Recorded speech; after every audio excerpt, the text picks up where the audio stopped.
Pranam, Jai Jinendra. So today is our 18th class of Sutra Arth and Rahasya. और इस class में will start with Bhaktamar स्तोत्र. तो let's start with मंगलाचरण. नमो हरियंतारम, नमो सिद्धानम, नमो आयर्यानम, नमो वज्जायानम, नमो लोए सव्व साहुनम. ऐसो पंच नमुक्कारो सव्व पाव परासनो मंगलानं च सव्वे सिम परमम अवै मंगलम. मंगलम श्रीमद् अरहंतो, मंगलम जिनशासनो, मंगलम सकल संगो, मंगलम पूजितांगो. राग द्वेष विजेतारम ज्ञातारम विश्ववस्तुना सक्र पूज्य गिरामे सम तीर्थे संस्कृति मानये. पन्नगे च सुरेन्द्रे च कौशिके पाद संस्कृते निर्विशेष मनस्काय श्रीवीर स्वामिने नमः. अज्ञानां तिमिरान्धानां ज्ञानजननी शलाकया नेत्रमुन्मिलितं येन तस्मै श्रीगुरवे नमः. सर्वरिष्टप्रणाशाय सर्वभीष्टार्थदायिने सर्वलब्धिनिदानाय श्री गौतम स्वामिने नमः. ओंकार बिंदु संयुक्तं नित्यं ध्यायन्ति योगिना कामदं मोक्षदं चैव ओंकाराय नमो नमः. तो ये सेशन में विल स्टार्ट विद भक्तामर स्तोत्र. तो भक्तामर स्तोत्र एक महाप्रभाविक स्तोत्र है. ये स्तोत्र एक दिव्य है, अनुपम है और अलौकिक स्तोत्र है. तो भक्तामर स्तोत्र की रचना आज से 1400 ईयर्स पहले जैनाचार्य मानतुंग सूरी आचार्य ने, जो भगवान महावीर की 20वीं पाठ परंपरा में हुए हैं, ऐसे मानतुंग सूरी ने जैन धर्म का महिमा प्रकट करने के लिए और जैन धर्म में भक्ति का महिमा प्रकट करने के लिए ये स्तोत्र की रचना की. तो भक्तामर स्तोत्र एक ऐसा स्तोत्र है जो सभी जैन संप्रदाय में, वह इधर श्वेतांबर हो, स्थानकवासी हो या दिगंबर हो, ये सभी संप्रदाय ये स्तोत्र का पाठ करते हैं. ये स्तोत्र भक्तामर स्तोत्र वो एक प्रभात की प्रार्थना है और इसमें जो प्रथम तीर्थंकर है और इस अवसर पर काल के प्रथम तीर्थंकर आदिश्वर भगवान की ये मंगलमय स्तुति है. ये भक्तामर स्तोत्र की एक अनोखी बात यह है कि ये स्तोत्र में कहीं पे भी आदिनाथ भगवान का नाम उल्लेख नहीं है. दूसरी गाथा में अंत में लिखा गया है स्तोष्ये किलाम अपितम प्रथमम जिनेन्द्रम.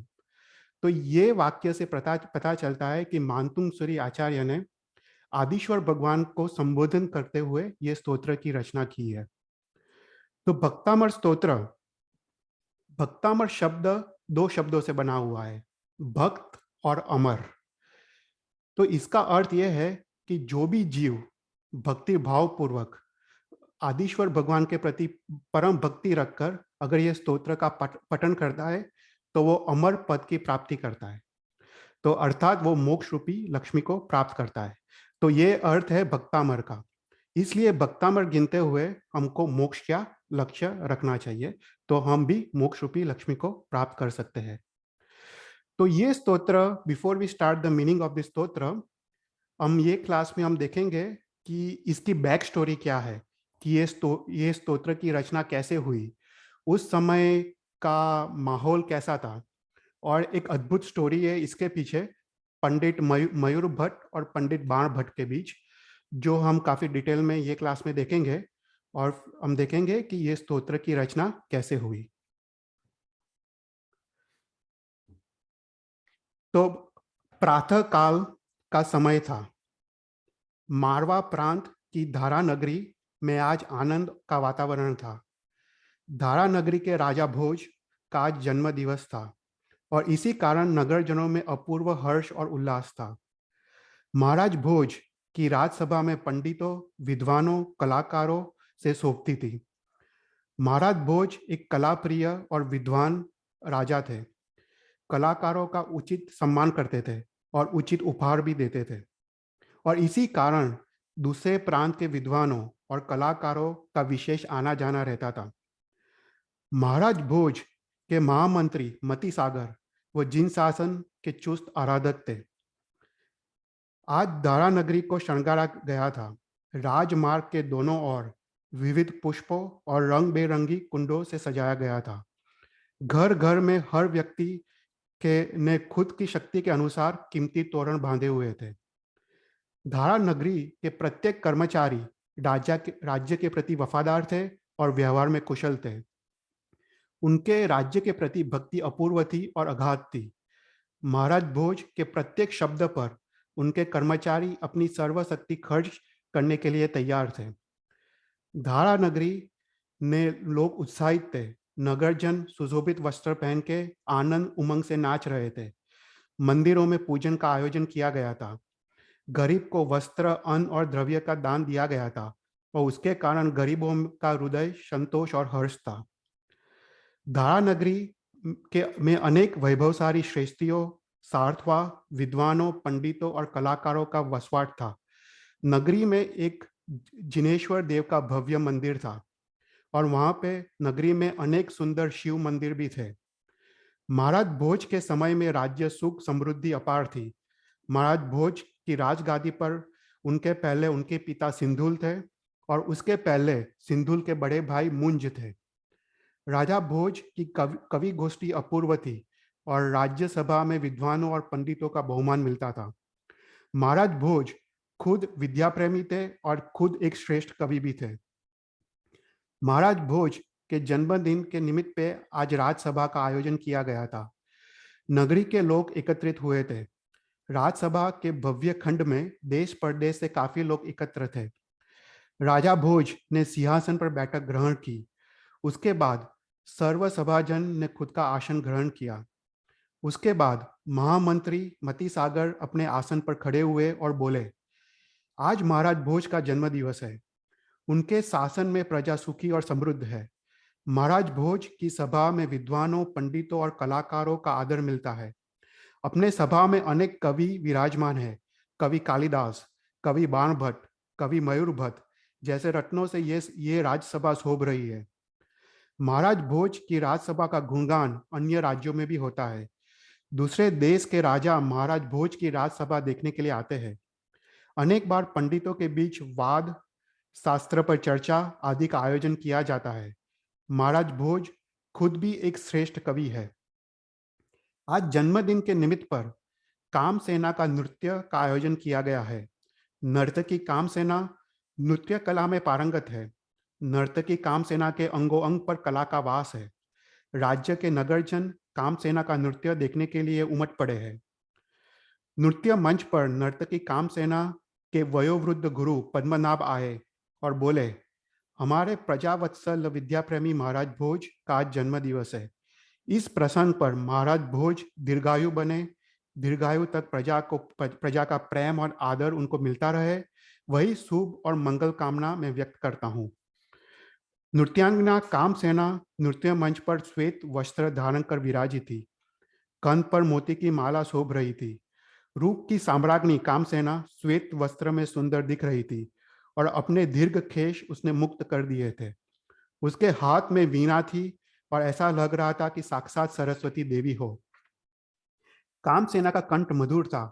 मंगलमय स्तुति के शब्द के साथ माता सरस्वती की प्रार्थना के साथ नृत्य प्रारंभ किया।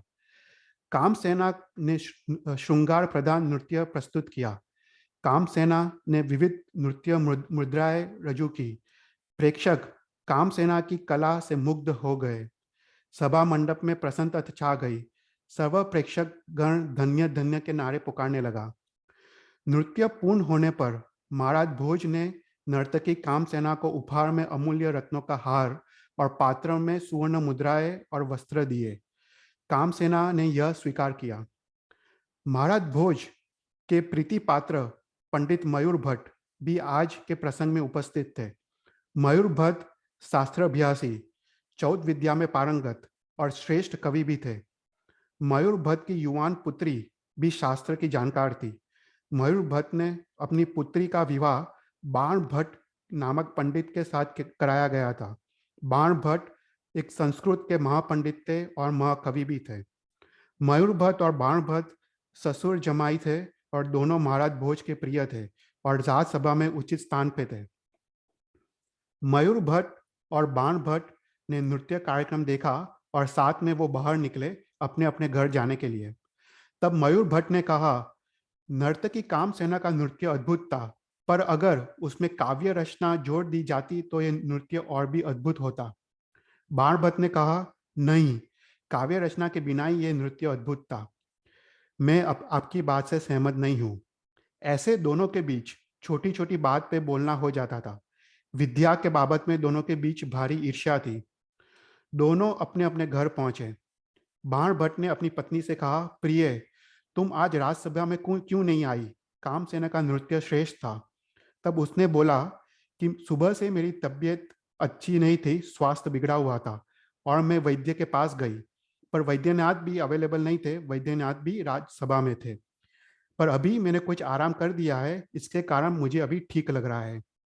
बाण भट्ट ने कहा कि अब तुमको ठीक हो तो नगरी के बाहर उद्यान में जाना है।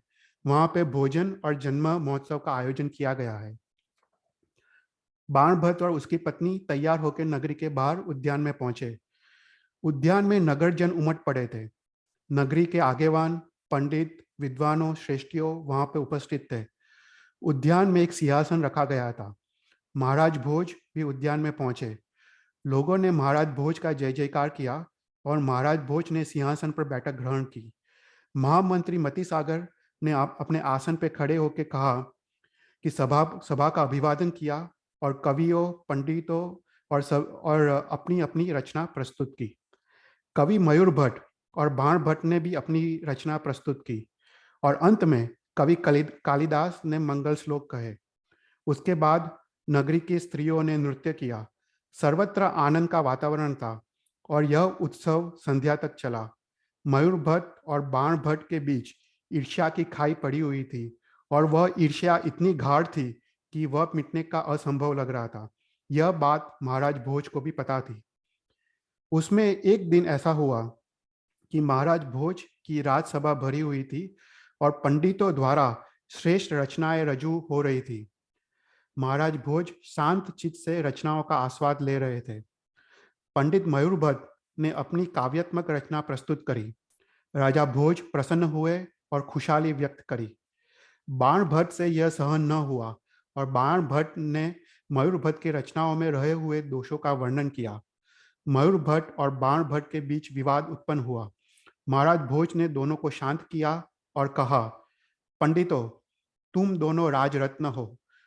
तुम जैसे महापंडितों से ही ये राजसभा शोभायमान है, परंतु बार बार तुम दोनों के बीच विवाद के चक्कर में तुम पड़ जाते हो और गुणीजन का आदर्श तुम भूल रहे हो। माँ सरस्वती का आराधक विनम्र, गुणी और संयमशील होता है। तुम दोनों सरस्वती के उपासक हो और और साधक भी हो, और तुम दोनों ससुर जमाई का अनोखा संबंध भी धारण करते हो।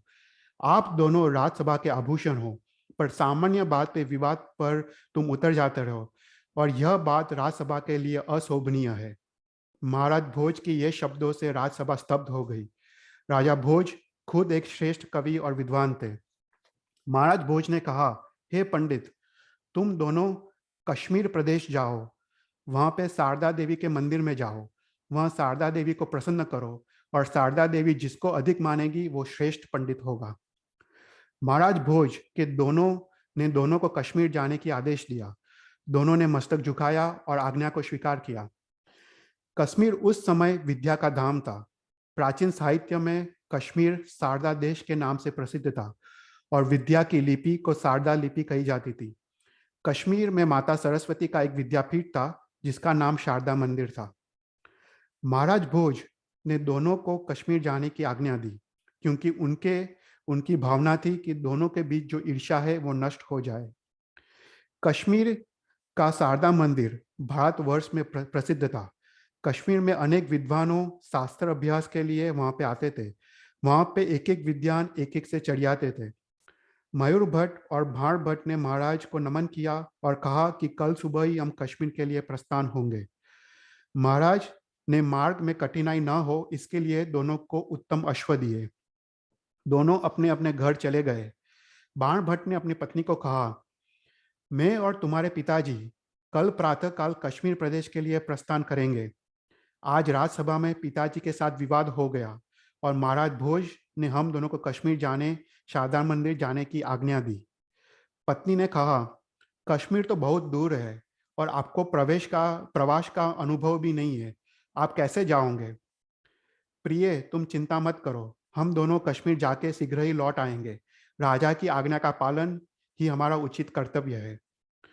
तुम मेरे लिए उचित वस्त्र, सोनामोर और जाने के लिए भाता तैयार करो। पत्नी पत्नी के आंख में आंसू थे। दूसरे दिन प्रातःकाल मयूरभट्ट और बाणभट्ट कश्मीर जाने के लिए प्रस्थान किया। दोनों पंडित नगर के बाहर अश्व पे आरूढ़ होकर निकल गए। दोनों धीरे धीरे आगे निकले। मयूरभट्ट ने बाणभट्ट से कहा, कोई नदी आए तो हम स्वस्थ होकर भोजन कर लेते हैं। नजीक में उन्होंने सरिता को देखा और अश्व को छूटा कर दिया और स्वस्थ होकर भोजन कर लिया। संध्या का समय था। दोनों विश्राम कर आगे बढ़े। एक छोटी सी नगरी आई। दोनों ने वहां पर पाठशाला में रात्रिवासो किया। दूसरे दिन प्रातःकाल में दोनों पंडित आगे बढ़े। ऐसे अविरत प्रवास करते हुए 8 दिन पसार हुए। एक दिन मयूरभट्ट ने बाणभट्ट को कहा कि आगे वन प्रदेश शुरू हो रहा है, हिंसक प्राणियों का भय है। बाणभट्ट ने कहा, आपकी बात सत्य है, पर महाराज भोज ने कश्मीर जाने की आज्ञा दी है, तो कश्मीर तो जाना ही पड़ेगा। मार्ग में एक पल्लीवासी को देखा और पल्लीवासी ने कहा कि मार्ग में एक प्राचीन शिव मंदिर आएगा, वहां पर दर्शन करके तुम आगे बढ़ना। दोनों मन में इष्ट देव का स्मरण करते हुए वो लोग आगे बढ़े। दोनों पंडित आगे बढ़ रहे थे। घाट वन प्रदेश शुरू हुआ और ऊंचे ऊंचे वृक्ष की हार मारा। दूर दूर महाकाय पर्वतों, पक्षियों की कलरव, हिंसक प्राणियों की चित्कारी आवाजों से वातावरण भयानक बन रहा था। दोनों पंडित सावधानी पूर्वक आगे बढ़ रहे थे। बाणभट्ट ने बोला, ये वन प्रदेश जितना ही सुंदर है उतना ही भयंकर भी है। हमको रात को कोई नजीक के पल्ली में बितानी चाहिए। थोड़े आगे गए और दोनों की दृष्टि एक जलाशय पर पड़ी। जलाशय में हाथ मुंह स्वस्थ किया और अश्व को भी जलपान कराया। बाणभट्ट ने दोनों अश्वों को वृक्ष के साथ बांध दिया और चारा डाला। दोनों वृक्ष दोनों वृक्ष के नीचे बैठ गए और भोजन किया। दोनों ने खा के विश्राम किया और दोनों आगे बढ़े। मार्ग में चलते चलते आगे पोठिया मिले। वो पोठिया में 500 पुस्तक थे, 500 साहित्य ग्रंथ थे। मयूरभट्ट ने पोठिया वाले को पूछा कि ये कौन से ग्रंथ है। तब पोठिया वाले ने कहा कि ये सभी ग्रंथ ओमकार वृत्ति पे लिखे गए हैं। बाणभट्ट ने पोठिया वाले को फिर से पूछा, क्या ये सभी ग्रंथ ओमकार वृत्ति पे है? पोठिया वाले ने कहा कि हाँ, ये सभी ग्रंथ ओमकार वृत्ति पे है। दोनों आगे चले। दोनों आश्चर्यचकित हो गए। एकमात्र ओमकार पे इतनी वृत्ति, इसकी रचना किसने की होगी? उनका ज्ञान और विद्वत्ता कैसी होगी? मयूरभट्ट और बाणभट्ट ने एक दूसरे के मुख को देखा और उनको अपनी विद्वत्ता पे शर्म आने लगी और दोनों आगे बढ़े। 4 दिन के प्रवास के बाद एक और पोठिया वाला मिला। उसमें 1000 पुस्तक थी। बाणभट्ट ने पोठिया वाले को पूछा, भाई इसमें कौन सी पुस्तक है? तब पोठिया वाले ने कहा, पंडित जी, इसमें ओमकार की वृत्ति की पुस्तक है। मयूरभट्ट और बाणभट्ट का मद और अभिमान पिघल गया। दोनों आगे बढ़े और कश्मीर प्रदेश में पहुंचे। वहां पे शारदा देवी के मंदिर में पहुंचे। रात्रि का समय था। शीत प्रदेश होने के कारण वातावरण में कातिल ठंडी थी। दोनों मंदिर के कोने में वो सो गए। बाणभट्ट को निद्रा आ गई, पर मयूरभट्ट को निद्रा नहीं आई। थोड़ी देर में माता सरस्वती प्रकट हुई और शारदा देवी माता सरस्वती ने कहा, आप दोनों श्रेष्ठ कोटि के पंडित हो। तुमने रास्ते में 1500 ओमकार वृत्ति के ग्रंथ देखे। इसका अर्थ ये है कि विद्या अपार है। विद्या का कोई भी पार नहीं पा सकता है, सर्वज्ञ भगवान के सिवाय। सभी जीव का ज्ञान सीमित है।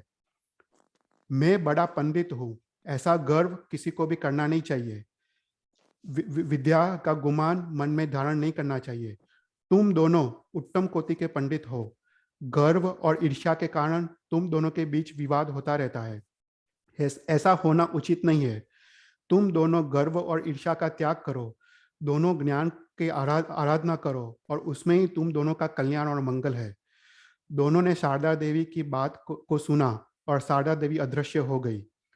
दोनों ने शारदा देवी की विद्या की आराधना करने की बात पे सम्मति व्यक्त की, पर अंतर में ईर्ष्या अभी भी पड़ी हुई थी। शारदा देवी के मंदिर में वो 4 दिन रुके और 4 दिन की स्थिरता के बाद वो वापस दोनों धारा नगरी की तरफ प्रस्थान किया। कितने दिन के मुसाफरी के बाद वो वापस धारा नगरी पहुंचे। दोनों राजा भोज को मिले। दोनों कश्मीर यात्रा का वर्णन किया और उनको शारदा देवी के साथ वार्तालाप महाराज भोज को बताया। महाराज भोज ने कहा, मैंने आप दोनों को शारदा माता के मंदिर में इसी कारण भेजा था। शारदा देवी के कथन के अनुसार तुम दोनों महापंडित हो। गर्व और ईर्ष्या का त्याग करो, विनम्र बनो, तो तुम्हारा ज्ञान चारों ओर प्रकाशित होगा। और तुम्हारे बीच में तो सतपन का संबंध है, तो फिर एक दूसरे पे ईर्ष्या क्यों कर रहे हो। महाराज भोज ने कहा, अब तुम दोनों विनम्र बन के रहो, वही मेरी इच्छा है। दोनों ने राजा की बात का स्वीकार किया और दिन प्रतिदिन बीतने लगे। राज दरबार में मयूर भट्ट और बाण भट्ट काव्य रचनाएं सुनाते थे।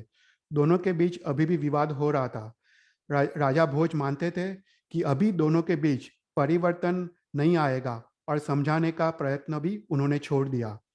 एक दिन की बात है। बाण भट्ट घर पर अपनी पत्नी के साथ थे। पत्नी के साथ बातें कर रहे थे और बातों ही बातों में दोनों के बीच छोटी सी बात पे लेके झगड़ा हो गया। प्रातः काल का समय था। बाण भट्ट और पत्नी के बीच कलह पराकाष्ठा तक पहुंचा। बाण भट्ट की पत्नी अति क्रोध में आकर ऊंचे स्वर में बोलने लगी और बाण भट्ट भी ऊंचे स्वर में वो बोल रहा था।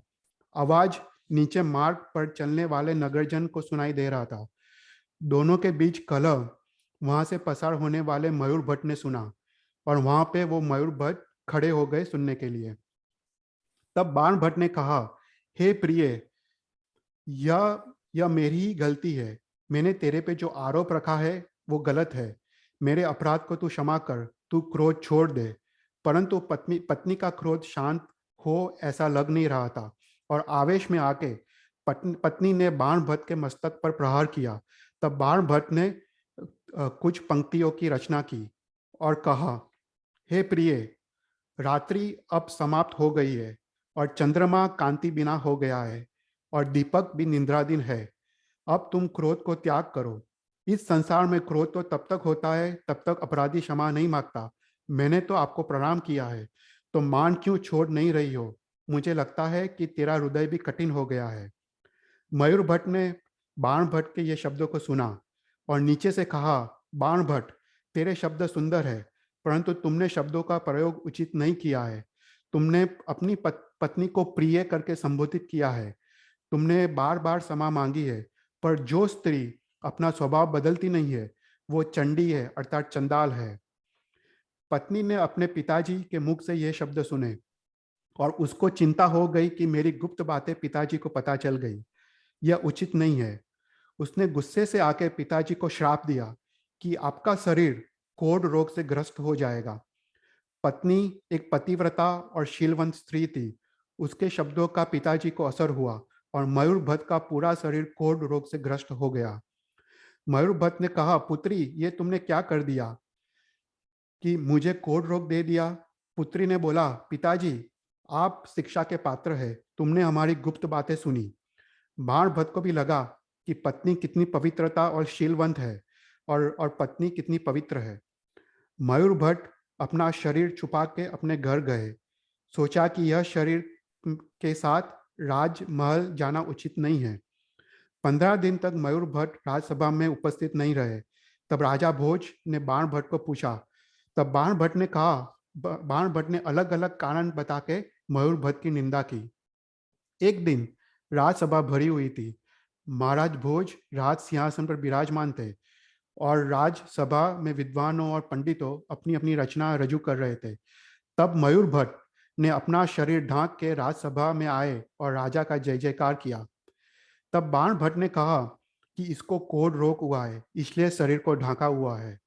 महाराज भोज ने कहा कि इतने दिन तुम राजसभा में नहीं आए तो राजसभा में आनंद नहीं आ रहा था, पर अभी तुमको कोढ़ रोग हुआ है, तो कोढ़ रोग मिट जाने के बाद ही तुम वापस राजसभा में आना। मार भट्ट ने यह बात सुनी और हास्य किया और मयूर भट्ट को बहुत ही गुस्सा आया और वो अपने घर चले गए। मयूर भट्ट नीचे मुख रख के अपने घर पे आए और उन्होंने संकल्प किया कि किसी भी तरीके से ये कोढ़ रोग मिटाना है। दूसरे दिन मयूर भट्ट राज वैद्य के पास गए और नाड़ी तपासी। वैद्य ने बोला कि कोढ़ होने का कोई भी लक्षण नहीं है, कोई भी कारण नहीं है, फिर भी तुमको ये रोग हुआ है। मैं आपको उत्तम दवा देता हूँ। अगर ये दवा से रोग नहीं मिटे तो ये रोग कभी भी नहीं मिटेगा।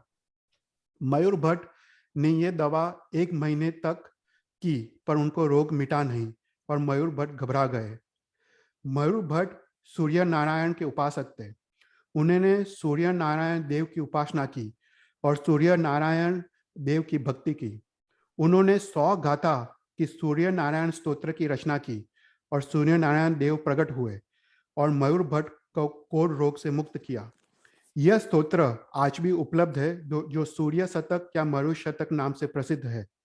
मयूर भट्ट रोग मुक्त हुआ और उनका शरीर पुनः कांतिमान और सुंदर हो गया। उसके आंखों में हर्ष के आंसू उमड़ पड़े।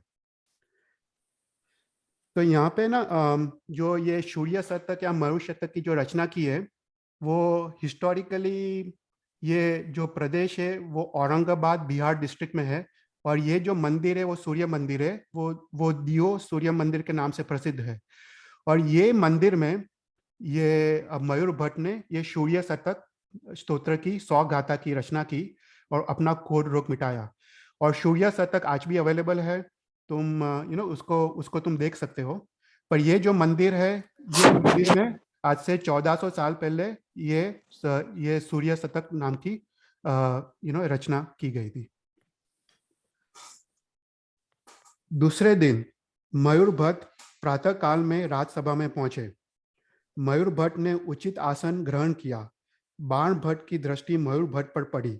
सुंदर शरीर देखकर बाण भट्ट को आश्चर्य हुआ। महाराज भोज सिंहासन पर विराजमान हुए। उसके बाद राजसभा की कार्यवाही शुरू हुई। महाराज भोज की दृष्टि मयूर भट्ट पर पड़ी और तुरंत ही मयूर भट्ट को बुलाया। महाराज भोज ने पूछा, पंडित जी, आपका शरीर तो कोढ़ग्रस्त था, पर आपका शरीर अभी कांतिमान है, अब रोग मुक्त कैसे हुए? मयूर भट्ट ने बोला कि जब औषधि काम नहीं करती तब हइये के भाव काम करते हैं। मेरी भक्ति से सूर्य नारायण देव प्रसन्न हुए और मेरा रोग दूर किया। मयूर भट्ट ने कहा कि जब हइये में भक्ति की सरिता बहती है तब अशक्य भी शक्य हो जाता है। भक्ति की शक्ति अपूर्व है और अलौकिक है और उसका अनुभव मुझे हुआ है। राजा भोज प्रसन्न हो गए और मयूर भट्ट की भक्ति और उनकी काव्य शक्ति की प्रशंसा की। मयूर भट्ट की प्रशंसा बाण भट्ट से सहन न हुई और उसके मन में ईर्ष्या का दावानल जल उठा। बाण भट्ट अपने स्थान पर खड़े हो गए और बोले, राजन कृपानाथ, भक्ति से तो कोई भी कार्य सिद्ध होता है, उसमें कोई आश्चर्य नहीं है। मयूर भट्ट की भक्ति से अपना कोढ़ रोग मिटाया, पर मैं अपनी भक्ति द्वारा मैं अपने कटे हुए हाथ पांव को मैं वापस जोड़ सकता हूँ। यह सुनकर राजा स्तब्ध हो गए। राजा ने बाण भट्ट को कहा कि अभी आपको ये प्रयोग बताना पड़ेगा, तभी ये बात मैं स्वीकार करूंगा। राजा, आप आज्ञा दो और मैं ये प्रयोग करूंगा। राजा ने कहा, कल यह राजसभा में तुम्हारे हाथ पैर अलग कर दिए जाएंगे, तब तुम अपना प्रयोग कर सकते हो। दूसरे दिन राजसभा भर गई। सर्वनगरजन बाण भट्ट की भक्ति देखने के लिए उमड़ पड़े थे। कितने कुतूहलवश आए थे। बाण भट्ट ने अपनी भक्ति पे अपूर्व श्रद्धा थी। बाण भट्ट देवी चंडिका का उपासक था। उसको माता चंडिका पे अपूर्व श्रद्धा थी। बाण भट्ट राजसभा में पहुंच गए। मयूर भट्ट भी अपने जमाई को देखने के लिए पहुंच गए थे। राजसभा में अनेक पंडित, विद्वान और नगरजन के अग्रणी उपस्थित थे। कवि कालिदास भी आ गए थे। महाराज भोज का आगमन हुआ और राजा भोज ने बैठक ग्रहण की। महाराज भोज ने बाण भट्ट पर दृष्टि की। बाण भट्ट राज दरबार के बीच में आए और महाराज भोज को वंदन किया। महाराज भोज ने मधुर स्वर में पूछा, पंडित बाण भट्ट, आप भक्ति का परिचय दिखाने के लिए चाहते हो? बाण भट्ट ने हाँ बोला। मेरे हाथ पैर काटने के बाद वह माता चंडिका के मंदिर में रखना और वहां पे अंग रक्षक भी रखना। महाराज भोज ने बोला, अवश्य ऐसा ही होगा। महाराज ने सेनापति को बुलाया और कहा कि पंडित बाण भट्ट के हाथ पैर काट दो। सेनापति ने तलवार के धार से हाथ पैर अलग कर दिए। राजसभा में भय व्याप्त हो गया और सन्नाटा व्याप्त हो गया। बाण भट्ट भारी वेदना में थे, पर अपनी भक्ति का प्रभाव बताने के लिए कटिबद्ध थे। 4 रक्षकों की टुकड़ी बाण भट्ट के हाथ पैर चंडिका देवी के मंदिर में ले गए। पंडित बाण भट्ट ने अपना मन स्थिर किया, अंतर में माता चंडिका को प्रतिष्ठित किया। राजसभा में नीरव शांति फैल गई। आजू बाजू रक्त की नदी बहने लगी। बाण भट्ट ने माता चंडिका के स्तुति की रचना शुरू की। बाण भट्ट के मुख से साक्षात माता सरस्वती प्रकट हुई। बाण भट्ट भक्ति में एकाकार होने लगे, एक एक श्लोक की रचना करते गए और राजसभा में भक्ति का साम्राज्य स्थापित हो गया। 99 श्लोक बाण भट्ट के मुख से निकले और 100 के श्लोक रजू करने पे हाथ पैर पुनः शरीर में जुड़ गए और भूमि पे रक्त अदृश्य हो गया। तो ये जो चंडिका शतक है, सिमिलर जैसे सूर्य शतक, वो चंडिका शतक भी आज भी अवेलेबल है जो बाण भट्ट ने रचा था। तो ये इसकी वो कटआउट है, जो मैन्यूस्क्रिप्ट है वो चंडिका शतक है जो रचा गया है। तुम गूगल कर सकते हो, और चंडिका शतक और सूर्य शतक वो 100 श्लोक का आज भी उपलब्ध है।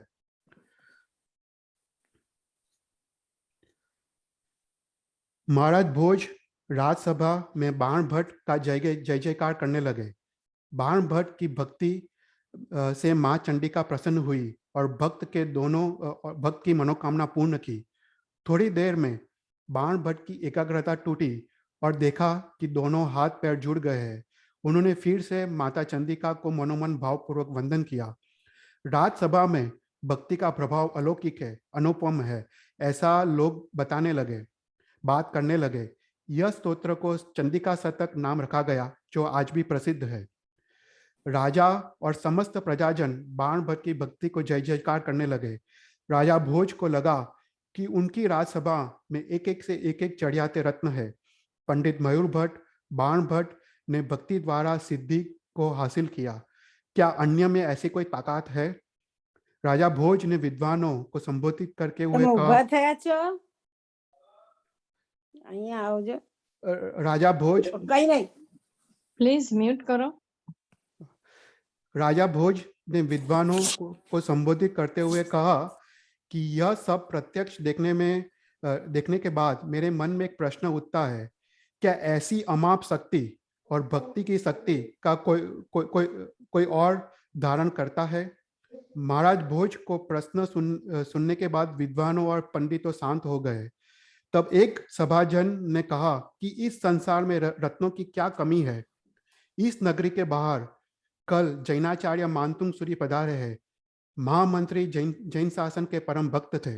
राजा भोज ने मती सागर को कहा कि आप जैनाचार्य के पास जाओ और राजसभा में आने की विनती करो, तो वह कोई विद्या के बल से चमत्कार दिखाए तो मैं उनका भी सम्मान करूंगा। महामंत्री मती सागर ने उत्तर दिया कि हे राजन, जैन साधु भगवंत तो आत्मक कल्याण की रमणता में मग्न रहते हैं, वह तो मुक्ति पद के आराधक है।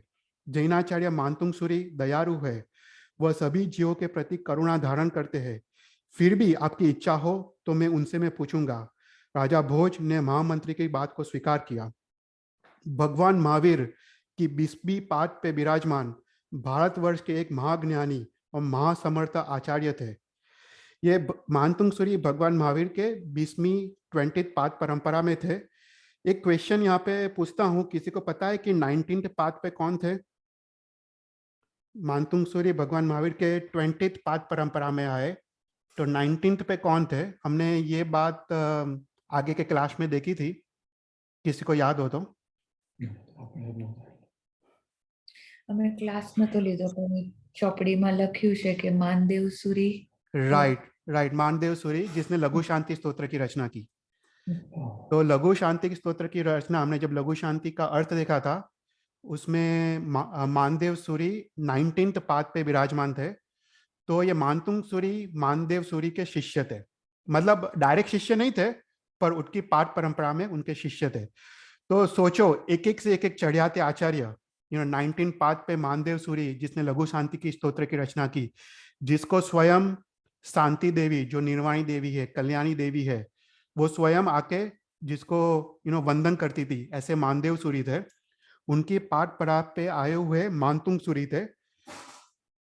तो भगवान महावीर की 20वीं पाठ पे विराजमान भारतवर्ष के एक महाज्ञानी और महासमर्थ आचार्य भगवंत थे। तो ये मानतुंग सूरी की ये बैक स्टोरी है।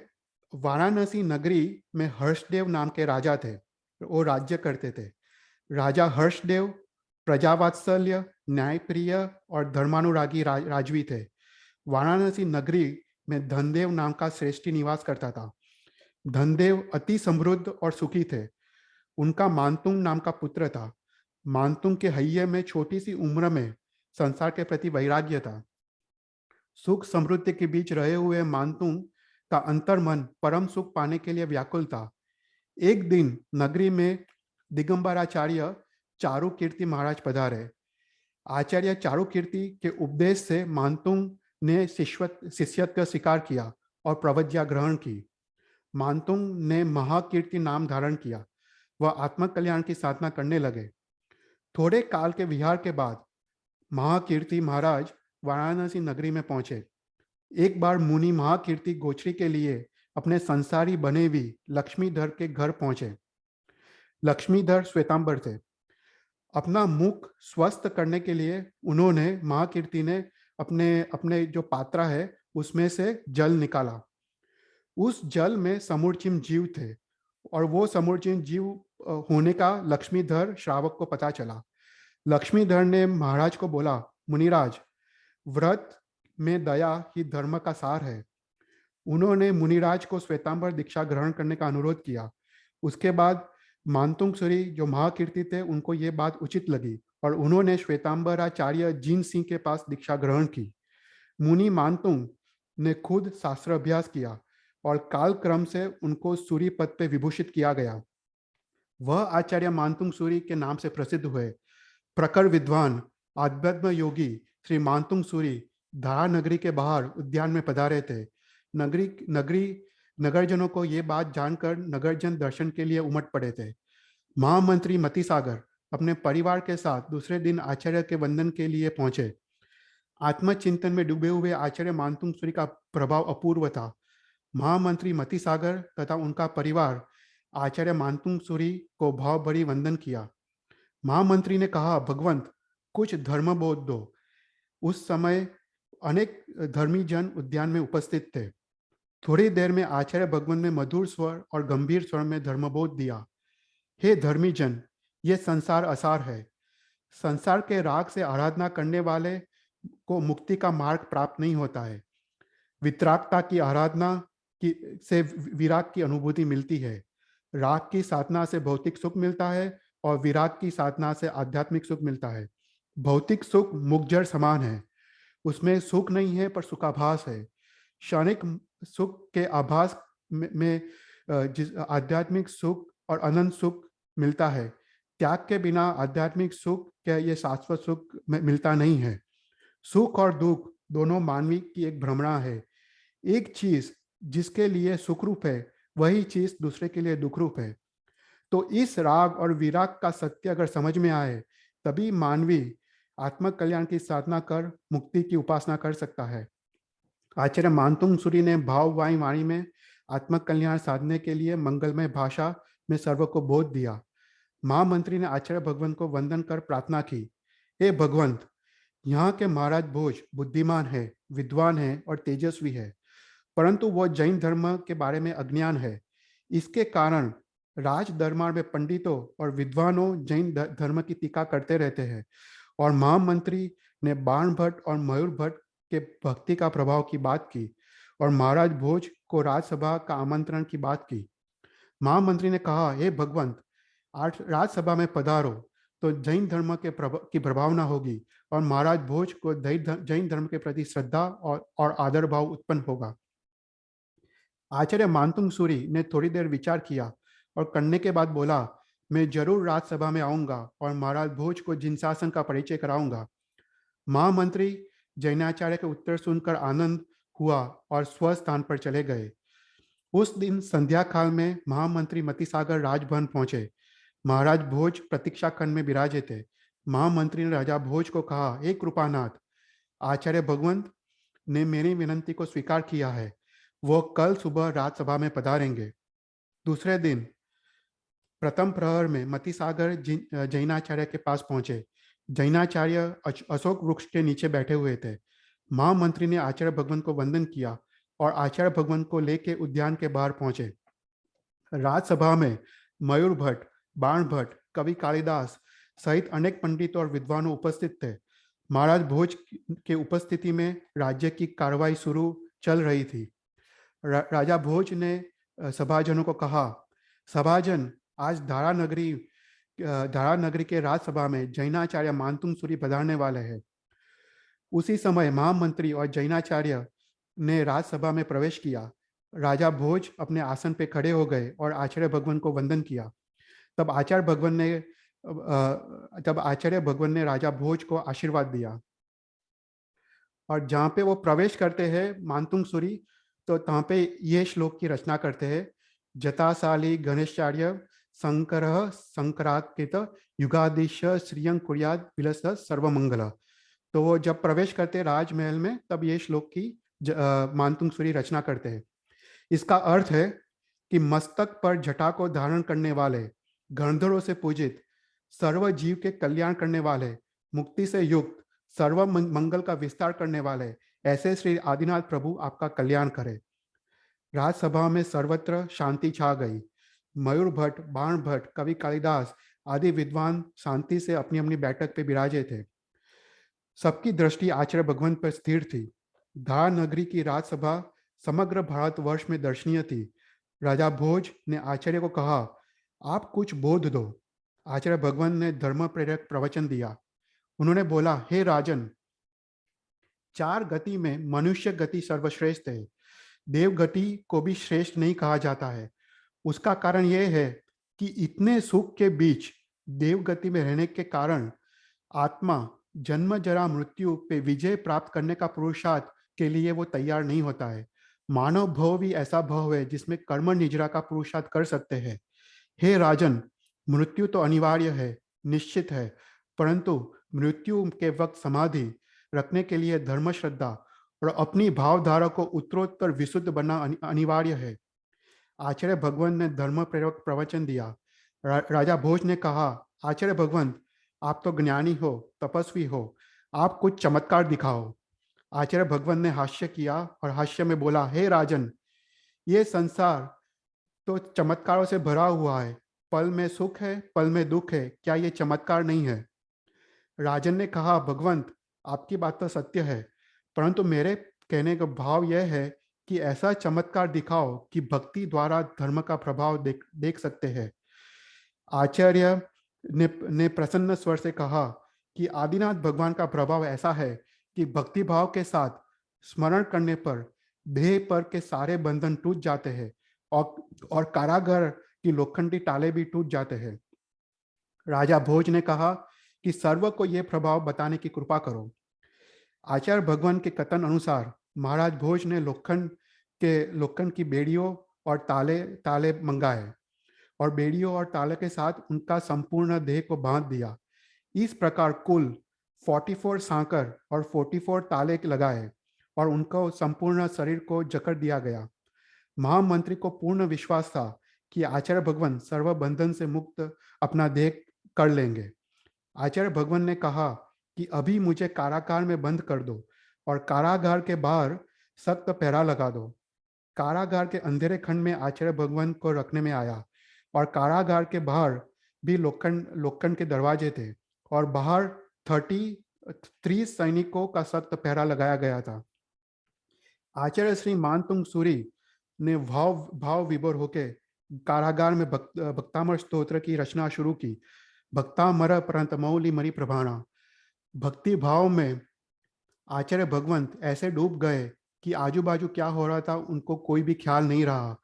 उनके आंखों में ऐसे अश्रु की धारा बरस रही थी।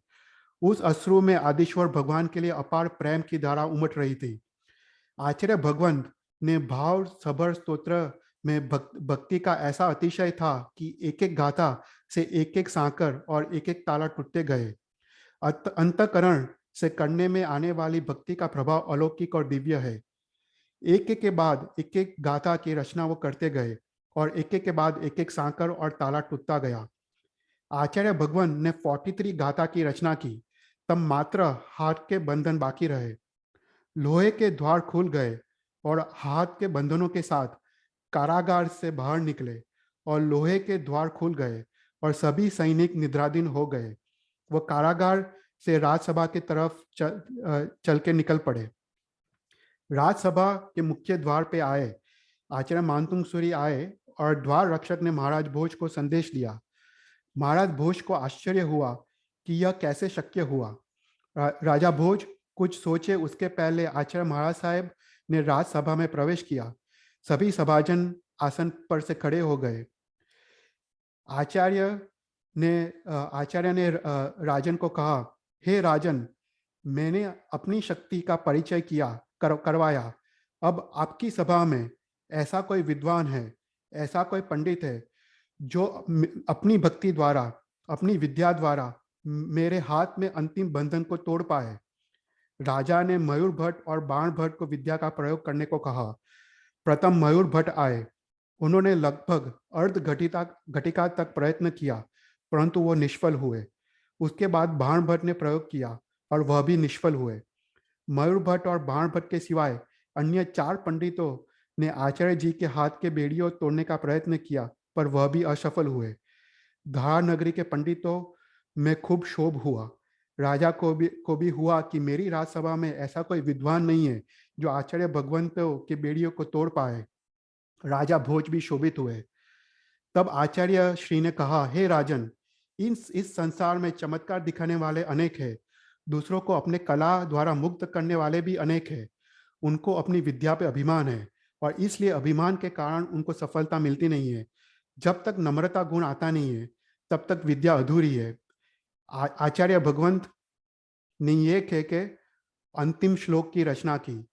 स्तोत्र सृजम तव जिनेन्द्र गुणैनी भक्ताम भक्त्या तया रुचित वर्ण विचित्र पुष्पम दत्ते जनो य कंठ गदा मध्यस्त्रम तम मान तुंगम अवसा सुमपैति लक्ष्मी। और ये श्लोक की रचना के बाद हाथ की अंतिम बेड़ियां टूट गई। पूरे राजसभा में धन्य और धन्य के नारे गूंजने लगे। महाराज भोज भी मुनिवर के भक्ति से प्रभाव देखने खुश हुए और मयूर भट्ट सहित सभी पंडितों आश्चर्य होकर नतमस्तक आचार्य भगवंत को वंदन किया। महाराज भोज ने कहा, हे भगवंत, मैं जैन धर्म से अनजान था। आपके धर्म प्रेरक वचन से मुझे शांति और सुख मिला। आप तो मोह शत्रु को नाश करने वाले हो, महाज्ञानी हो, महातपस्वी हो, सत्यवादी हो, संसारी जीव का हित करने वाले हो और क्षमा के महासागर हो। मेरे से कोई भी अपराध हुआ हो तो मुझे क्षमा करना। और महाराज भोज ने आचार्य के चरणों में झुक पड़े। आचार्य ने आशीर्वाद दिया और जैन धर्म का स्वरूप समझाया। राजसभा में सभाजन ने जैन धर्म का उपदेश सुना। राजा भोज को जैन धर्म पे अपार श्रद्धा बैठ गई और शावक के 12 व्रत को अंगीकार किया। दूसरे दिन आचार्य श्री दूसरे गांव विहार करके वो निकल गए। राजा भोज ने सर्वत्र जैन धर्म का डंका बजाया। शहर में अनेक जिनालयों का निर्माण किया और जिन बिंबों की भव्याति भव्य प्रतिष्ठा महोत्सव किया। श्री भक्तामर स्तोत्र का महिमा सर्वत्र फैल गया। तब से श्री मानत तुंगसूरी विरचित श्री भक्तामर स्तोत्र का महिमा पृथ्वी तल पे विस्तार पामा। तो यहाँ पे ये स्टोरी खत्म होती है, मानतुंग सूरी रचित भक्तामर स्तोत्र। तो हम ये क्लास एंड करते हैं और नेक्स्ट क्लास से will start with the meaning of Bhaktamar स्तोत्र। कोई क्वेश्चन है? आज तो आई डोंट थिंक इतना क्वेश्चंस होंगे, पर मेरे को ये स्टोरी काफ़ी डिटेल में लेनी थी कि एग्जैक्ट मयूर भट्ट कौन थे, बाण भट्ट कौन थे और हिस्टोरिकली कैसे सिग्निफिकेंस था ये भक्तामर स्तोत्र का। तो कोई भी क्वेश्चन हो तो तुम अभी पूछ सकते हो। શીતલભાઈ, તમે કીધું કે ધારા નગરી, રાઈટ? તો હમણાં પ્રેઝન્ટ ઇન્ડિયામાં છે કે એ તો મને ખ્યાલ નથી, પણ એ છે બિહારમાં છે. બિહારમાં છે. અને જે માનતુંગ સુરી જે આચાર્ય ભગવાન છે એનું જન્મ મધ્યપ્રદેશમાં, રાઈટ? એમનો જન્મ મધ્યપ્રદેશમાં અને એમનું જે સમાધિ સ્થળ છે એ પણ મધ્યપ્રદેશમાં છે અને આજે પણ સમાધિ સ્થળ છે. એટલે તમે મધ્યપ્રદેશ જાઓ તો એનું ગામ હું ભૂલી ગયો ગામનું નામ, પણ હું જોઉં છું. પણ મધ્યપ્રદેશ અગર તમને જવાનું થાય તો માનતુંગ સુરીનું સમાધિ સ્થળ ત્યાં આગળ છે. એકદમ જ જૂનું છે. એકદમ આપણને એવું લાગે કે ખંડેર છે. બેઝિકલી એવું છે. આપણે અનફોર્ચ્યુનેટલી એને સાચવ્યું નથી. इट इज अवर मिसफॉर्च्यून कि ऐसे महान आचार्य का समाधि स्थल को भी हमने उसका रक्षा नहीं किया है, तो पूरा खंडेर जैसा है. पर वो समाधि स्थल अभी भी है और वहाँ पे लिखा गया है कि भक्तामृत स्तोत्र की रचना यहाँ मतलब मानतुंग सूरी ने की है और मानतुंग सूरी का वो अंतिम समाधि वहाँ पे हुआ था. वो मध्य प्रदेश में हुआ, पर ये पूरी स्टोरी बिहार की है. तो धारा नगरी मोस्ट बिहार में थी. अभी कहाँ पे थी वो मेरे को एग्जैक्ट पता नहीं है, पर वो बिहार स्टेट में बनी हुई पूरी घटना है. तो वो लोग दोनों पंडित बिहार से कश्मीर गए. तुम सोच सकते हो कि कितना लंबा प्रवेश होगा बिहार से कश्मीर प्रदेश का, और वो भी अश्व लेके, घोड़े लेके, राइट. ચૈતલ, આ લેંગ્વેજ પ્રાકૃત લેંગ્વેજ જ કહેવાય ભક્તામરાની? ના, સંસ્કૃત. સંસ્કૃત. અચ્છા, પ્યોર સંસ્કૃત. આ બધા મતલબ સૂર્ય શતક છે, એ ચંદિકા શતક, એ બધું હિન્દુઓમાં બહુ ફેમસ છે. સૂર્ય શતક આજે પણ લોકો બોલે છે, સૂર્યનારાયણની ઉપાસના કરે છે. એટલે એ બધું સંસ્કૃતમાં છે અને ભક્તામૃત સ્તોત્ર બી પ્યોર સંસ્કૃતમાં છે. એ વખતે સંસ્કૃત ફેમસ હતું. પ્રાકૃત ઓલમોસ્ટ જતું રહ્યું હતું એ વખતે. અચ્છા. ઓકે. આપડા ગણધર ભગવાન તો એ બધું પ્રાકૃતમાં મોસ્ટલી લખ્યું છે. હા, ગણધર ભગવાન બધું પ્રાકૃત. હા, એટલે આના પછી ઇવન કલિકાલ સર્વજ્ઞનું બધું સંસ્કૃતમાં, જેવી રીતે સકલારથ સ્તોત્ર સંસ્કૃતમાં છે. એટલે કલિકાલ સર્વજ્ઞની બધી રચનાઓ, યોગ શાસ્ત્રથી માંડીને બધી રચનાઓ બધી સંસ્કૃતમાં છે. એ તો ઘણા વર્ષો પછી થયા ને. એ તો કલિકાલ સર્વજ્ઞ તો 800 વર્ષ પહેલા, અને આ તો 1400 વર્ષ પહેલાની વાત છે. અને માનદેવ સુરી 1600 વર્ષ પહેલા. એટલે માનદેવ સુરી ને માનતુંગ સુરી વચ્ચે પણ 200 વર્ષનો ડિફરન્સ હતો ઓલમોસ્ટ. ઇવન તો વચ્ચે કોઈ પાઠ પરંપરામાં લોકો આવ્યા છે, પણ એ બધા ગણાતા નથી. મતલબ ઓનલી જે પટધર કહેવાય છે એ જ ગણાય છે. બાકી ગચ્છાધિપતિ તો ઘણા હોય છે, પણ જે પટધરનો જેનો વિરોધ મળે છે એવા માનદેવ સુરી હતા, અને 200 વર્ષ પછી માનતુંગ સુરી થયા. ઓકે. પટધર અને ગચ્છાધિપતિમાં શું ડિફરન્સ, ચૈતલ? એ છે ને, સંઘ નક્કી કરતું હોય છે કે જે સમર્થ આચાર્ય હોય એને જ પટધરની પદવી આપતા હોય છે. એટલે આમ તો ઘણા સમર્થ આચાર્ય હશે 200 વર્ષમાં, પણ જનરલી એ છે ને શ્રી સંઘ નક્કી કરે એ વખતે કે એને પટધરનું બિરુદ આપવું છે કે નહીં. એટલે અત્યારે આપણે જે ચાલે છે એ અત્યારે 89th પટ પરંપરા ચાલે છે.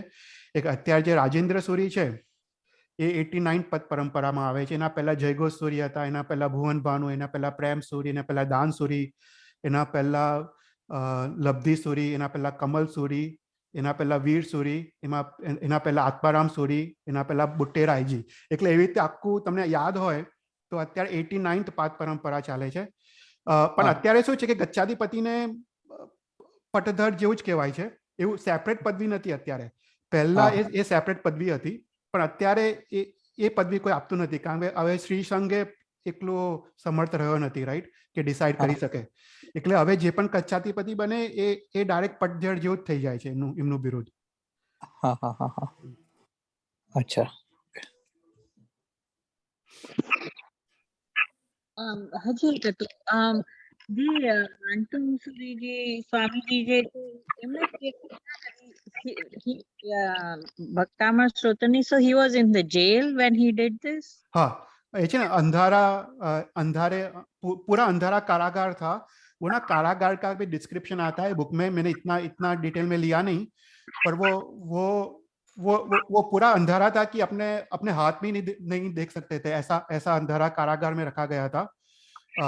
उनको वो एश्योरेंस था कि वो कुछ और करके अपना ताला न तोड़े, राइट, कि अपने वो ताला भी उनको दिखाई न दे. तो ऐसे अंधारे कोठरी में उनको रखा गया था, पर पूरा जेल में हुआ कि बाहर में भी लोखंड के द्वार थे और वो उसमें भी ताले लगे हुए थे. और बाहर फिर उसके बाद 30 सैनिक भी थे, राइट। तो पूरा पूरा पूरा बंदोबस्त था उस समय। और ये सब तुमको सोचने चाहिए कि ये सब महापंडित थे, बाण भट्ट, मयूर भट्ट, वो हिंदू थे, वैदिक थे। पर सोचो, वो जैसे ही कश्मीर पहुंचे माता सरस्वती तुरंत प्रकट हो गई, राइट। ऐसे ही माता सरस्वती प्रकट नहीं होती है। वो लोग 14 विद्या के पारंगत थे। वो लोग को ओनली प्रॉब्लम था, वो देवियों के आराधक थे और उससे वो गर्विष्ठ थे, उनको अभिमान था। तो वो एक प्रॉब्लम था। पर वो लोग भी महाज्ञानी थे और 14 विद्याओं के पारंगत थे। तो उसी कारण माता सरस्वती डायरेक्ट प्रसन्न होती है, राइट, डायरेक्ट प्रकट होती है ये पंडितों को देख के। तो सोचो कि मानतुंग सूरी कितने विद्वान होंगे। और ये सब जो स्तोत्र की रचना की है, ऐसा नहीं है कि पहले वो सोच के आए हैं, ये लोग ऑन द स्पॉट रचना करते हैं। ये स्तोत्र की रचना इतनी अद्भुत है, इसका मीनिंग आप देखेंगे तो पता चलेगा कि कितना सुंदर उसका मीनिंग है। और ये सब श्लोकों की रचना इवन बाण भट्ट और मयूर भट्ट ने ऑन द स्पॉट ये स्तोत्र की रचना की है, राइट। मतलब ये लोग काफी विद्वान थे सभी। Okay, I was about to ask કે ત્યારે જ કર્યું કે like ऑन द स्पॉट जैसे लघु शांति तुम देखो, उनका हमने स्टोरी देखा, राइट। मानदेव सूरी का जब सभाजन उनको पहुंचे और उनको बोला कि ये जो रोग जो चल रहा है, राइट, जो प्लेग महामारी जो चल रही है, उसका निवारण, उसके कारण श्री संघ के अपने जैन धर्म के श्रावक श्राविका मर रहे हैं, साधु भगवान मर रहे हैं, तो तुम उपकार करो, कुछ हमको मंत्र दो। तो तभी उन्होंने ध्यान में जाके ऑन द स्पॉट लघु शांति स्तोत्र की रचना की है और ध्यान में पूरा हुआ है। उन्होंने सिर्फ ध्यान में गए, आंखें बंद की और स्तोत्र की रचना शुरू कर दी। मतलब ये सब इतने समर्थ आचार्य भगवान थे कि ऑन द स्पॉट वो लोग स्तोत्र की रचना करते थे। ऐसा नहीं कि उनको पहले स्तोत्र की रचना कर दी है और अभी बोल रहे हैं, ऐसा नहीं है। मतलब हम लोग को तो अभी ख्याल भी नहीं आता है कि उनकी विद्वत्ता कैसी होगी। मतलब अनपैरेलल उनका ज्ञान। he must have જાપ જેવી રીતે he must have said it, right? The whole 44 gathas કે એક વાર नहीं, जाप मतलब क्या, मैं समझा नहीं। he must have repeated like ध्यान માં he must have repeated the whole 44 गाथा के एक बार में થઈ ગયું હોય। ना एक જ बार में वो लोग ऑन द स्पॉट ही करते हैं। ऐसा नहीं कुछ रिपीट होता है, और रिपीट भी नहीं, कोई मिस्टेक्स भी नहीं होते हैं, ऐसा नहीं। या और मतलब ये तो ठीक है, पर ये भक्तामृत स्तोत्र का हम थोड़ा मीनिंग उसका डीप में देखेंगे तो पता चलेगा ये जो हर एक पंक्ति है उसका अलग अलग पद्य है। पद्य मतलब उसका राग अलग अलग है। वो लोग ये सब के जानकार थे, संगीत के जानकार थे, राग के जानकार थे, व्याकरण के जानकार थे, राइट। मतलब वो लोग जैसे शब्द उनके मुख से निकले हैं वो एकदम अद्भुत शब्द है, जो व्याकरण के दोषों के रहित है और वो पद्य में है, उचित राग है। सो सब कुछ वो जानते थे, ये सब आचार्य भगवान। और वो ऑन द स्पॉट स्तोत्र की रचना करते और कहीं पे भी कोई खामी नहीं होती। ऐसा नहीं है कि उनको सोचना पड़ता है, या फिर वो तो भक्ति में चले जाते हैं, अपने ध्यान में डूब जाते हैं और उनको कुछ भी पता नहीं होता है आजू बाजू। वो तो परमात्मा आदिश्वर की भक्ति में ऐसा डूब जाते हैं कि ऑटोमेटिक वो उनके मुख से स्तोत्र निकलते जाता है। वो मतलब भक्ति का प्रभाव है। और दूसरा तो आदिश्वर भगवान का भी प्रभाव है कि वो ऑटोमेटिकली ये स्तोत्र की रचना होती है।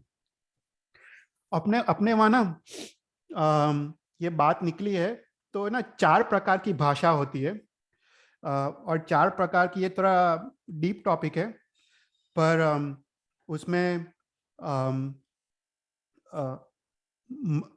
शब्द होता है, मध्यस्थ होता है, परा होता है, और मध्यस्थ और परा, ऐसे करके कुछ 4 प्रकार की भाषा होती है। और जो परा जो भाषा है वो एक ध्यान की भाषा है। तो उसमें क्या करते हैं कि ये लोग जब ध्यान में जाते हैं तो वो लोग जो पूर्वाचार्य जो जब वो लोग ध्यान में गए होते हैं और वो लोग जो आंदोलन छोड़ते हैं, वो आंदोलन को ये लोग पकड़ते हैं, तो उसको परा भाषा बोलते हैं। परा और पश्यन्तु, सॉरी।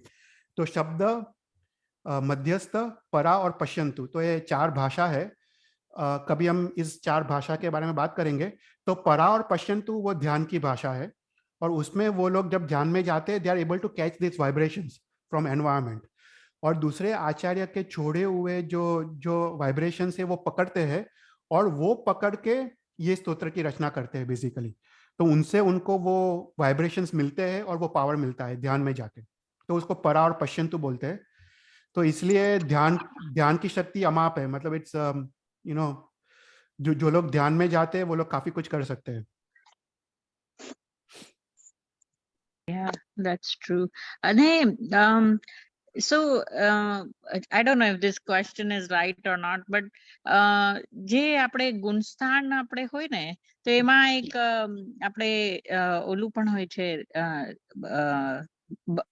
ભક્તિ કરવાનું ને ઈ બધું, અને પ્રતિક્રમણ. So on which ગુણસ્થાન would this come? Like ભક્તામળમાં, ભક્તિમાં જ આવે, like આપણે ના, એટલે છે ને ભક્તિ ને ગુણસ્થાનક વચ્ચે જનરલી કોઈ રિલેશન નથી, પણ એક રીતે વિચારો કે ચોથા ગુણસ્થાનકે સમ્યક દર્શન મળે છે, રાઈટ? એટલે ચોથા ગુણસ્થાનકે તમને શ્રદ્ધા ઉત્પન્ન થાય છે, રાઈટ? અને ભક્તિ, શ્રદ્ધા વગર ભક્તિ નથી, અને વિધાઉટ પ્રોપર શ્રદ્ધા એના વગર ભક્તિ તો ઉત્પન્ન થતી નથી. એટલે તમે વિચારો કે જે સમ્યક ભક્તિ છે એ ચોથા ગુણસ્થાનકે જ ઉત્પન્ન થાય. જે પરમાત્મા પ્રત્યે જે સમર્પણ ભાવ છે, જે ભક્તિ ભાવ છે, એમના આજ્ઞા પ્રત્યે જે પરમ શ્રદ્ધા છે, એ ચોથા ગુણસ્થાનકે જ ઉત્પન્ન થતી હોય છે. એના વગર ઉત્પન્ન ના થાય. પણ બાકી બધી જે ક્રિયાઓ છે, જે આપણે દેશવીરતી, જે આપણે ધર્મ છે, શ્રાવકના 12 વ્રત, એ પછી 5મા ગુણસ્થાનકે આવે. પહેલા શ્રદ્ધા આવે ચોથા ગુણસ્થાનકે, અને શ્રદ્ધા પછી ઓટોમેટિક ઇમ્પ્લિમેન્ટેશન આવી જાય, રાઈટ? જ્યાં આગળ શ્રદ્ધા હોય ત્યાં આગળ તમે ઓટોમેટિક ઇમ્પ્લિમેન્ટ કરવાના જ છો. એટલે જે પણ આપણે 6 આવશ્યક ક્રિયા છે, સામાયિક, પ્રતિક્રમણ, દેવવંદન, બધું ગુરુવંદન આદિ, અને પછી જે શ્રાવકના 12 વ્રત છે, જેવી રીતે મહારાજ ભોજે શ્રાવકના 12 વ્રત લીધા, એ ઓટોમેટિક એ 5મા ગુણસ્થાનકે પહોંચી ગયા. એ લોકો તો સમર્થ રાજવી હતા ને, એ લોકો તો ભક્તિભાવવાળા હતા બધા. એ લોકો ઓટોમેટિક સમ્યક દર્શન પ્રાપ્ત કરીને 5મા ગુણસ્થાનકે પહોંચી ગયા, જેવું જ 12 વ્રત લીધું. એટલે 5મા ગુણસ્થાનકે તમને દેશવીરતી ધર્મ આવે, અને 6થા ગુણસ્થાનકે સર્વવીરતી ધર્મ આવે, જે 5 મહાવ્રતનો સ્વીકાર આવે, અને ચારિત્ર જીવન તમે અંગીકાર કરો, એ 6થા ગુણસ્થાનકે આવે.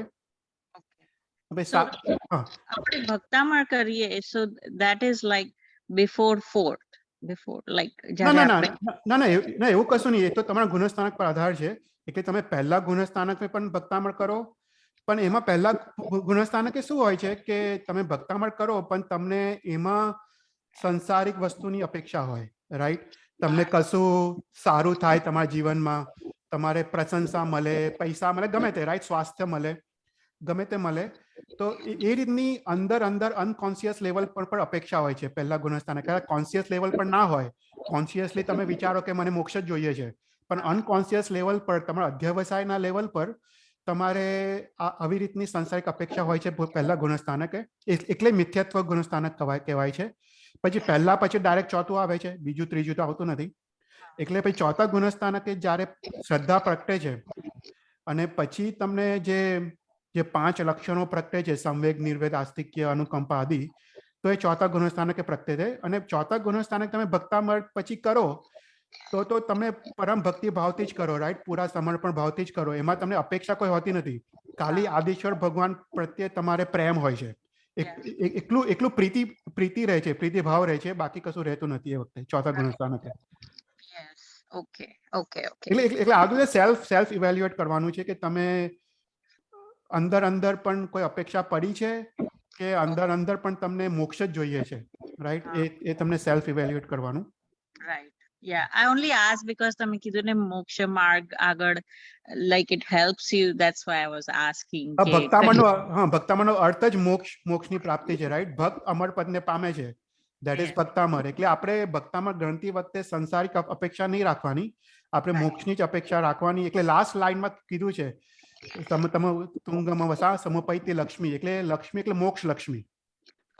એટલે માનતુંગ સૂરી પોતે કહે છે કે મને મોક્ષ લક્ષ્મી પ્રાપ્ત હો. એ પોતે કહે છે કે મને પણ મોક્ષ જોઈએ છે. એ પોતે પણ એ શ્રદ્ધાથી આ સ્તોત્રની રચના કરે છે. Thank you. ચૈતલ, બીજો એક સવાલ હતો કે જનરલી આ સ્ટોરીમાં પહેલા બે પંડિતોએ દેવોની સહાય લઈને આ ચમત્કારો કર્યા. હમ. એક પંડિતે સૂર્યદેવની સહાય લીધી, બીજા પંડિતે ચંડિકા. ચંડી માતાની સહાય લીધી. હમ. તો આપણે માંગતુંગ સૂરીનો જે ચમત્કાર થયો એમાં આપણે એવું કઈ કહીએ છીએ કે કોઈ દેવી સહાય હતી કે પછી બસ સૂત્રનો જેવો પ્રભાવ હતો?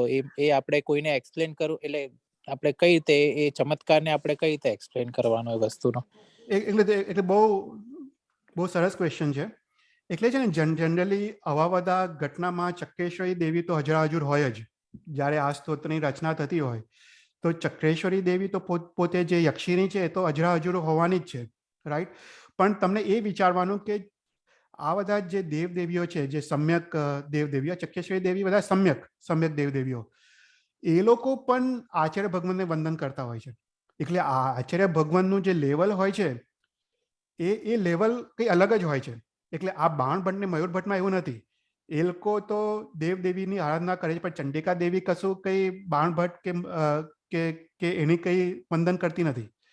પણ અહીંયા તો તમે વિચારો, શાંતિ દેવી, નિર્વાણી દેવી સ્વયં માનદેવ સુરીને વંદન કરવા આવતી હતી, રાઈટ? મતલબ આપણું આચાર્ય ભગવાનનું જે લેવલ છે, એમનું જે બ્રહ્મચર્યનું પાલન, એમનું સર્વવૃત્તિ ધર્મનું પાલન, નિર્તિચાર ચારિત્રનું પાલન એટલું અદ્ભુત હોય છે કે દેવદેવીઓ પણ એમને વંદન કરે છે. એટલે ડેફિનેટલી ચક્રેશ્વરી દેવી તો હજુર હોય જ આવી ઘટનામાં. પણ બીજી વાત એ છે કે અરિહંતમાં જે શક્તિ છે, જે શક્તિ એને આરંત્ય કહેવાય છે, રાઈટ? આરંત્ય એ છે શક્તિરૂપ છે, આરંત્ય પોતે. અને એ જ શક્તિ કામ કરતી હોય છે આ બધા ચમત્કારમાં. એટલે કેટલી વાર દેવીઓને પણ ઇન્ટરફિયર થવાનું કોઈ પણ જરૂર પડતી નથી. એ હરિયંતનું જે સામર્થ્ય, જે આરંત્ય છે, એ જ કામ કરતું હોય છે. એટલે આ સ્તોત્ર જે મંત્ર સ્વરૂપ છે એ સ્તોત્રમાં જ એકલી શક્તિ છે. એ આદિનાથ ભગવાનનું આરંત્ય છે, જે આ શક્તિરૂપ છે, જે પડ્યું છે આ સ્તોત્રમાં, અને એ જ પોતે કામ કરતું હોય છે. અને સમકીરભાઈ, આ ચમત્કારના લીધે નથી થયું. આપણામાં ચમત્કાર છે જ નહીં જૈન શાસ્ત્રમાં. હા, એટલે સમજો નહીં કે તમે શું કહો છો મીનાબેન? એટલે આ એટલે કે જે પણ તારા તૂટી ગયા ને બધું જેવી રચના કરી એવી તૂટતા ગયા, એ ચમત્કારથી નથી થયું, પણ એ ઓલાના પ્રભાવથી થયું છે. એમને જે રચના કરી ને એના પ્રભાવથી બધા તાળા તૂટ્યા છે. પણ that is not ચમત્કાર. સ્તોત્રમાં જે શક્તિરૂપ, જે આરંત્ય જે પડ્યું છે, એનાથી આવતી બનતું હોય છે. એટલે દેવદેવીઓને પણ ઇન્ટરફિયર કરવાની કોઈ જરૂર પડતી નથી, કારણ કે આ સ્તોત્રનું શક્તિ જેટલી હોય છે. એટલે જનરલી આપણે એવું નથી, આપણા ગુરુ ભગવાન તો એવું નથી કરતા કે કોઈની આરાધના કરીને કોઈ દેવને પ્રસન્ન કરે ને કરે. એ પણ કરે. જેવી રીતે આપણે ભદ્રબાહુ સ્વામીએ સ્વયં પાર્શ યક્ષને બોલાયા છે, રાઈટ? અચ્છા, બરોબર. એટલે કરતા જ હોય છે. આપણે અત્યારે પણ રત્નસ્વામી મહારાજ સાહેબ સરસ્વતી દેવીની આરાધના કરતા હોય છે ને, 21 દિવસની પાઠ એ લોકો પીઠિકામાં. એટલે બધા કરતા હોય છે. અને કરવા યોગ્ય પણ છે, કારણ કે આ લોકો છે ને સમ્યક દ્રષ્ટિ દેવ છે, અને એમની કૃપાથી ઘણા વિઘ્નો નીકળતા હોય છે. જે ચારિત્ર માર્ગના વિઘ્નો, જે શાસ્ત્ર અભ્યાસમાં જે જ્ઞાનાવર્ણ્ય કર્મ છે, એ પણ નષ્ટ થતા હોય છે આ સમ્યક દ્રષ્ટિ દેવી દેવતાની ઉપાસનાથી. એટલે અવશ્ય કરવા જેવી છે, પણ મિથ્યા દેવીની ઉપાસના નહીં કરવી. આપણે જે યક્ષિણી છે, બધા સમ્યક દ્રષ્ટિ દેવ છે, એ લોકોની ઉપાસના કરાય. પછી આવી રીતે સરસ્વતી દેવી છે, કે પછી આપણા જે ધર્મરક્ષક દેવો છે, મણિભદ્ર દેવ, એ બધા દેવની ઉપાસના અવશ્ય કરાય. કારણ કે ધર્મની રક્ષા કરે છે ને, અને એમની ઉપાસનાથી જ જૈન ધર્મ આગળ વધવાનો છે. એટલે કરવા યોગ્ય છે, બધું કરવા યોગ્ય છે. અને આપણા આચાર્ય ભગવાન પણ કરે છે, હિસ્ટોરિકલ પણ કરે છે. ઇવન પદ્માવતી દેવી પણ ચૈતલ આવી જાય આમાં. પદ્માવતી દેવી એટલે ઉવસગરમમાં જે પાર્શ શબ્દ છે, એમાંથી બંને પાર્શ યક્ષ પણ આવી જાય છે, ધર્મેન્દ્ર દેવ પણ આવી જાય છે, અને પદ્માવતી દેવી પણ આવી જાય છે. ત્રણને સંબોધન કર્યું છે. લઘુ શાંતિમાં બધી વિદ્યાદેવી, અપરાજિતા દેવી, શાંતિ દેવી, નિર્વાણી દેવી, બધી દેવીઓના નામ આવી જાય છે ને. એટલે એ લોકોએ માનદેવ સૂરીએ આ દેવીઓને આહ્વાન કર્યું છે, આ દેવીઓને કીધું છે કે તમે જઈને આ રોગ મટાડો, રાઈટ? એટલે એટલે આપણા આચાર્ય ભગવાન પણ દેવ દેવીની સહાય લે છે. રાઈટ બરોબર, પરફેક્ટ. હા હા, ઓકે. પણ આ પર્ટિક્યુલર આ ઇન્સ્ટન્સમાં મોસ્ટ લાઇકલી જે ના ના, કીધું હા, આ તો પ્યોર આદિશ્વર ભગવાનની સ્તુતિ છે. સ્તુતિ છે. કશે પણ ચક્કેશ્વરી દેવીનું વર્ણન નહીં આવતું આમાં, કશે હા પણ. હા હા, પણ હવે ચક્કેશ્વરી દેવી તો પોતે હજર હોવાની જ છે જ્યારે આ પ્રસંગ બનતો હોય. એમાં તો કોઈ પણ ડાઉટ નથી. યા બરોબર છે. હા, ઓકે, પરફેક્ટ. એટલે ઋષભદેવ ભગવાનના નિર્વાણ પછી આટલા વર્ષો પછી પણ એમનો આટલો પ્રભાવ છે એમ. એટલે જબરજસ્ત. એટલે દરેક તીર્થંકર ભગવાનનો, રાઈટ? દરેક તીર્થંકર ભગવાનનો, કારણ કે આહરંત્ય દરેકમાં એક સરખું છે, રાઈટ? દરેક તીર્થંકર 24 તીર્થંકર ભગવાનનું આહરંત્ય એક સરખું છે. એટલે દરેક તીર્થંકરનો આ પ્રભાવ રહેવાનો છે. આપણે શાંતિનાથ ભગવાન છે, પાર્શ્વનાથ ભગવાન છે, મહાવીર ભગવાન છે, આદિશ્વર ભગવાન, એટલે એ બધા વધારે પોપ્યુલર થયા છે કારણ કે એમના દેવ દેવી વધારે હજરાજુર છે. પણ જે આહરંત્ય છે એ તો બધા તીર્થંકરનું એક સમાન જ છે, રાઈટ? એટલે પછી સંભવનાથ હોય કે અભિનંદન સ્વામી હોય કે ગમે તે હોય.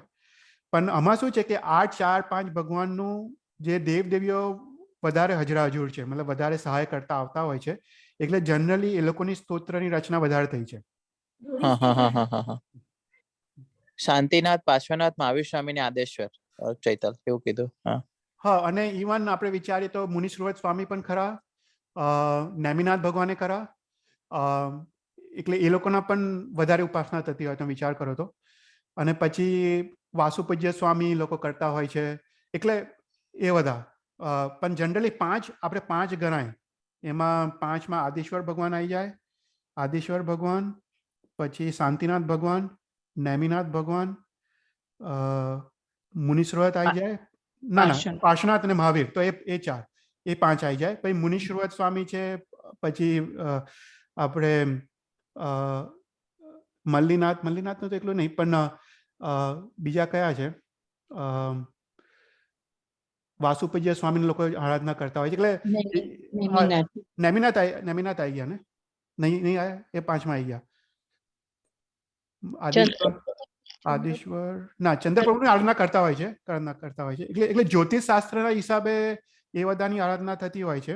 જેવી રીતે ચંદ્ર ગ્રહનું કોઈનું નડતર હોય તો ચંદ્રપ્રભુની કરતા હોય, મંગલ ગ્રહનું નડતર હોય તો વાસુપૂજ્યની કરતા હોય, શનિ ગ્રહનું નડતર હોય તો મુનીશ્વર સ્વામીની કરતા હોય. તો એ બધા ગ્રહ એ બધા પણ પોપ્યુલર છે કારણ કે એ લોકો ગ્રહની આરાધના કરતા હોય છે. તો ભગવાનની આરાધના કરતા એ ગ્રહનું જે પણ ખરાબ દોષો બધા નીકળી જતા હોય છે. તો એવી રીતે પણ આપણે જ્યોતિષ શાસ્ત્રમાં ઉલ્લેખ આવે છે. તો એ બધું પણ થતું હોય છે. પણ જનરલી તમે વિચાર કરો કે પાર્શ્વનાથ ભગવાનનું આદે નામ કર્મ સૌથી અધિક છે, સર્વાધિક છે આ બધામાં. એટલે સૌથી પોપ્યુલર પાર્શ્વનાથ ભગવાન છે. એમના જે પદ્માવતી દેવી અને ધર્મેન્દ્ર દેવ સૌથી વધારે હજરાજુર છે આ બધા ભગવાનમાં. એટલે સૌથી વધારે, અને જે યશ નામ કર્મ પણ પાર્શ્વનાથ ભગવાનનું સૌથી અધિક હતું. એટલે સૌથી વધારે દેરાસરોમાં પાર્શ્વનાથ ભગવાન હોય છે આપણે. કારણ કે એમને 500 ભગવાનના કલ્યાણકો ઉજવેલા. હા, એ તો છે. એમનું પુણ્ય, એટલે એમનું પુણ્ય જબરજસ્ત કોટીનું હતું પાર્શ્વનાથ ભગવાનનું. 500 ભગવાનના કલ્યાણકો ઉજવાતા, એટલે સમજો નહીં એ શું એમને શું એ ડિટેલમાં પછી પાછું ઓકે બીજી ઓકે ચૈતલભાઈ. હા, પછી એ છે ને પહેલાના ભાવમાં જ્યારે આઈ થિંક જ્યારે 10મા દેવલોકમાં હતા તારે એમને મતલબ સૌથી સર્વાધિક કલ્યાણકની ઉજવણી કરી હતી. અને પ્રણાત દેવલોકમાં 10મા દેવલોકમાં, અને એના કારણે એમને ઉત્કૃષ્ટ યશ નામ કર્મનું બંધ થયો હતો, જે બીજા તીર્થંકરો કરતા પણ અધિક હતો યશ નામ કર્મ. અચ્છા, ઓકે. એટલે આ બધા કારણો છે. પણ દરેક હરિજન ભગવાનનું શક્તિરૂપ આહરંત્ય તો એક સરખું રહેવાનું છે. હવે દેવ દેવીઓના પ્રભાવ થોડા અલગ રહે. કોઈ દેવ દેવીઓ થોડા ઓછા ઇન્વોલ્વ હોય લોકોના લાઈફમાં, થોડા વધારે ઇન્વોલ્વ હોય કોઈ. ના, બરોબર છે ચૈતલ. એટલે મેં પદ્માવતી દેવીનું તો આપણે બહુ જ જોઈએ છે. એટલે સ્પેશિયલી એમનું તો ઘણીવાર એવું લાગે કે પાર્શ્વનાથ કરતા પણ વધારે એમ. હા, ડેફિનેટલી એ તો છે જ. પણ તમે વિચારવું જોઈએ કે પદ્માવતી દેવીની પણ મનમાં એ જ ઈચ્છા હતી કે તમે પાર્શ્વનાથ ભગવાનનું તમે પૂજન વંદન કરો. એટલે એ પણ એની આ સમ્યક દ્રષ્ટિ દેવ છે. એ પોતે પણ નહીં ચાહતી કે લોકો પાર્શ્વનાથ ભગવાનને છોડીને મારું વંદન કરે, રાઈટ. એટલે તો ઉવસગરના પહેલા ગાથામાં લખ્યું છે ઉવસગરમ પાસમ પાસમ વંદામી કમગર મુક્કમ, રાઈટ. એટલે પહેલા ગાથામાં લખ્યું છે કે જે ઉપસર્ગને જે હરનાર જે પાર્શ યક્ષ છે, પદ્માવતી દેવી છે, એ લોકો પણ પાર્શ ભગવાનના સાનિધ્યમાં રહેલા છે. પાર્શ ભગવાનના ચરણોમાં એ લોકો વંદન કરે છે. ઉવસગરમ પાસમ પાસમ વંદામી, રાઈટ. એટલે એ લોકો પણ એવું ચાહે છે કે તમે પણ પાર્શ્વનાથ ભગવાનની જ આરાધના કરો, અને તમે પાર્શ્વનાથ ભગવાનને છોડીને દેવદેવની આરાધના કરો તો ફળ મળતું નથી. એટલે પાર્શ્વનાથ ભગવાનને મુખ્ય રાખીને જ આરાધના કરવાની છે આપણે જીવનમાં. બરોબર છે, એકદમ પરફેક્ટ. બરોબર છે. સરસ ક્વેશ્ચન છે બધા. સારું, તો આપણે એન્ડ કરીએ. સારું, તો મંગલાચરણ કરી દઈએ. નમો હરિયંતારમ, નમો સિદ્ધારમ, નમો આયર્યાનમ, નમો ઉવજ્જાયાનમ, નમો લોય સવ્વસાહુનમ, એસો પંચ નમુકારો સવ્વ પાવપનાશનો, મંગલાનંચ સવ્વે સિમ પરમમ અવૈ મંગલમ. જીનાજ્ઞા વિરુદ્ધ બોલાવ્યો હતો મિચ્છામિ ડુક્કડમ. Thank you everyone. Thank you ચૈતરભાઈ. Thank you Chaitar. Thank you. Thank Thank you. Jai Jinendra. જય જિનેન્દ્ર.